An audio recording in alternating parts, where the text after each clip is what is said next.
using the panning shot at the beginning to introduce the main circumstance, to make people feel like they're surrounded by mountains and lakes, like they're fully immersed in the scene with us, and to enjoy one of the most beautiful sights of the nature preserve in our campus.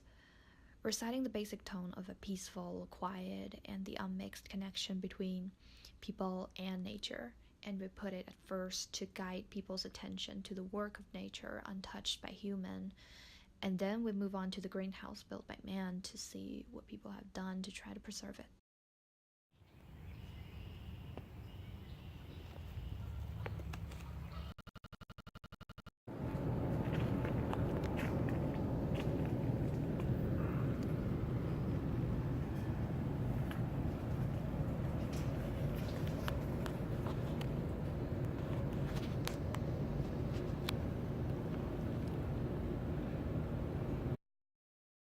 The first shot is taken in a clearing in the Binghamton Nature Preserve. There's a wide view of the lake. The camera moves toward the tree until they touch, blocking out all light. We use this black frame for a transition cut to our second shot, which is shot in the Binghamton greenhouse. Here, the camera is picked up from the ground, giving the audience the perspective of a person waking up. The camera pans up, focusing on the exotic vegetation of the greenhouse, until it looks straight up at the roof of the greenhouse with its metal beams, reminding the viewer that this is controlled nature, as opposed to the open nature in the preserve.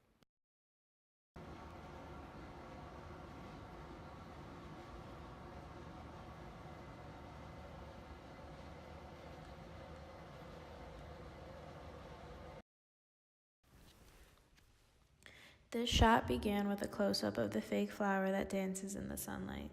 We dollied out so that the audience can see the background of the greenhouse and the fake flower against the real plant.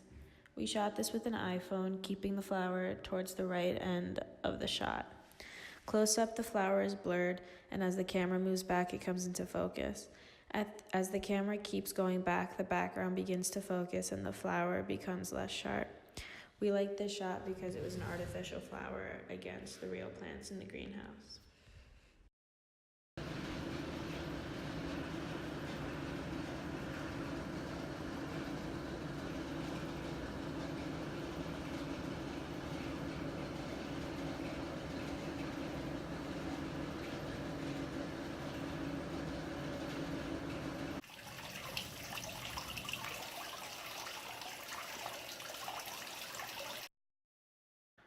For this scene, we decided to use an L cut.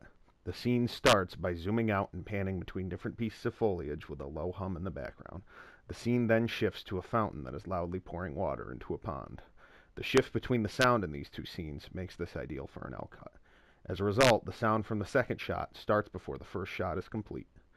We use the L cut to signify that somebody is moving at a fast pace between these locations that have similar visual characteristics, but very contrasting auditory characteristics. We also decided that if the second shot was shorter, the narrative of rapid movement would be supported even further. As a result of the shorter shot, the scene is also temporally manipulated.